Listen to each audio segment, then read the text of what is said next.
السلام علیکم درنو دوستانو، زه پټان افغان مو په پښتو کمپیوټر زده کړو خبرونه کې ځل بیا هر کله کوم د الېسټریټر زده کړې لړۍ نننی لوست کې واپس سکیل ټول، شیر ټول او ریشیپ ټول باندې کار وکړو. راځو الېسټریټر ته. لومړی له دې ځایه یو سړی رسمو، سټروک پې لږ ورزیاتوو تر څو موږ ته معلوم شي. راځو اوس په دې باندې سکیلینګ کوو. کله چې په دې باندې موږ سلیکشن واخلو، دا سلیکټ کوو، راشو دلته مینو ته او دلته سکیل ټول باندې کلیک وکړو. دا سکیل ټول مینو به له دې ځایه ځان ته اوپن کړو. اوس راځو په سکیل ټول باندې کلیک کوو او دلته که تاسې وګورئ یو سنټر پوینټ دی په دې ځای کې. که چیرته دا موږ یو طرف ته بوځو او په دې شیپ باندې یا څلور ځلي باندې سکیلینګ وکړو، تاسې ګورئ چې دا د هماغه پوینټ مطابق باندې غټو وړوکی کېږي. یا دا چې د الټ په مرسته که چیرته زموږ د دې نه یو کاپي واخلو، نو تاسې ګورئ چې د هماغې سنټر پوینټ مطابق باندې له دې خوا هماغونه اندازه کې کمه شوې او له دې خوا هم د سنټر پوینټ مطابق، یعنې چې دې خوا سنټر پوینټ هاخوا ته ډېر زیات نږدې و، نو هلته نږدې راغلی، دلته چې شاته او دلته ډېر شاته راغلی دی. اوس که چیرته د کنټرول ډي په مرسته له ده نه نورې کاپیانې واخلو، تاسې ګورئ چې ډېر یو ښکلی او عجیبه ډیزاین جوړېږي. د ده دا سټروک ډېر زیات دی، دا زه لږ وړوکی کړم، بیا تاسو ته ښه معلومیږي. تاسې ګورئ ډېر یو جالبه ډیزاین او نقش یې واخیسته. دوهم ډایرکټ سلیکشن ټول په مرسته باندې موږ د دا پات سلیکټ کړه او راځو سلیکشن ټول ته، سنټر پوینټ یې په ما خپل ځای باندې تاسې ګورئ سنټر پوینټ موږ دلته راوستی و، د دې سلیکشن دې خوا لاړه. که چېرته سنټر پوینټ په دې ځای باندې وي، دلته اوسي، نو بیا موږ کولی شو دلته په مختلف اندازونو باندې تغییر ورکړو. یعنې د سکیلینګ په مرسته موږ کولی شو یو پات باندې هم سکیلینګ وکړو او یا دا چې په ټول شکل باندې سکیلینګ وکړو. او راځو لومړی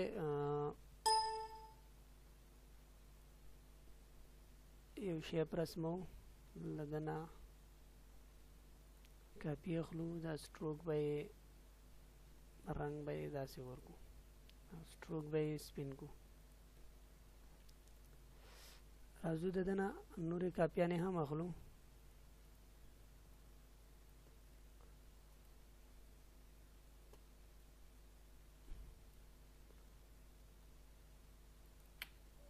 کنټرول ډي دا په لږ وړوکی کړو. د ده نه لاندې هم کاپي اخلو، بیا کنټرول ډي دا به لږ دې خوا کړو. اوس بل اپشنز موږ په سکیل ټول کې شیر ټول دی. شیر ټول په مرسته موږ کولی شو که داسې مختلف سیلونه یا مختلف ډیزاینونه موږ ولرو یا مختلف شیپونه او شکلونه ولرو، هغه ته داسې تغییر ورکړو. تاسې ګورئ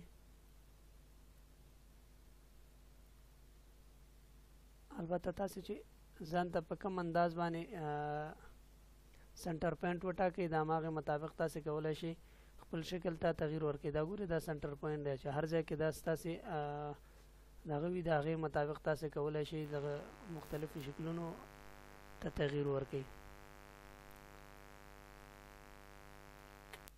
دوهم دریم ریشیپ ټول دی. که چېرته موږ یو شیپ ولرو، دا به ترې لرې کړو، فلنګ آوټلاین به ورکړو ورته تر څو موږ ته ښه معلوم شي.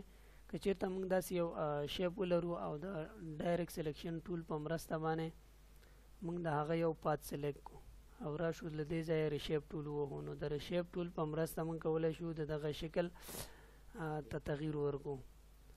په مختلفو ځایونو کې کرفس یا نقطې اډ کړو، د هغې مطابق خپل شکل ته تغییر ورکړو. یعنی ریشیپ ټول موږ د شکلونو د تغییر لپاره استعمالولای شو. راځو بیرته سکیل ټول ته. د سکیل ټول په مرسته باندې یو ډیزاین جوړو. فرض کړئ داسې یو ډیزاین مو جوړ کړ او دا له دې ځایه د ګریډینټ ټول په مرسته باندې فل کوو.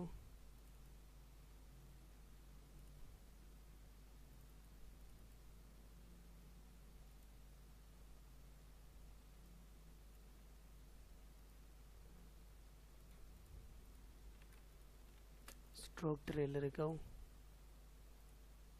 नने सातु लदो तराजू दद प सरमाने यो डिजाइन बल हम जोड़ो और लदे सर पसंद की यो डिजाइन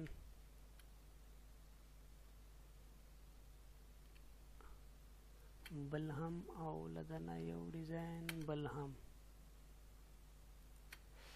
खादा टूल अलाइन करूँ ला अलाइन नवरुस्ता तद यवा कापी अखलू और हमदा से लांदे हम वर्कओ उस टूल यो जल्बिया अलाइन करूँ और ग्रुप को राइट क्लिक पे करूँ दलता ग्रुप हूँ लता ने यवा कापी बला हम اخلو. کله مو چې کاپی واخیسته راځو یو پټه د دې په سر باندې په دې شکل باندې ډیزاینو.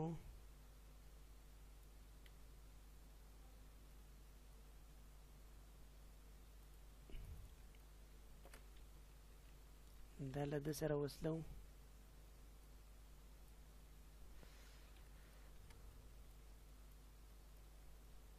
دې خوا هم وصل شو. معمولی پلانو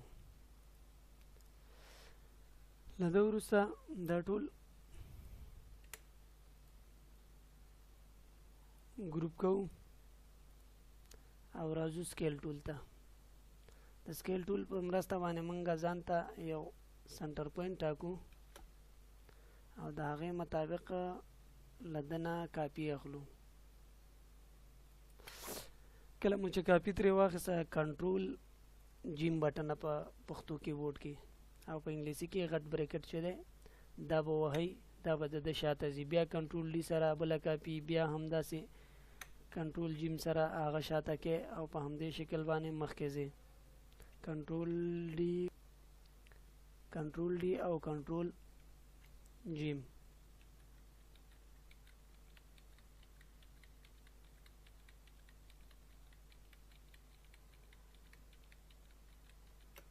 تاسو ګورئ چې ډېر یو جالبه ډیزاین د په مرسته موږ کولی شو جوړ کړو. نو سکیل ټول نه تاسو کولی شئ په مختلفو ځایونو کې په مختلفو شکلونو استفاده وکړئ او بېلابېل ډیزاینونه پکې جوړ کړئ. دا وه زموږ د نن ورځې خپرونه. تر هغې چې له یوې بلې خپرونې سره ستاسو په درانه حضور کې حاضرېږم. په لوی الله تعالی مو سپارم. د خدای په امان.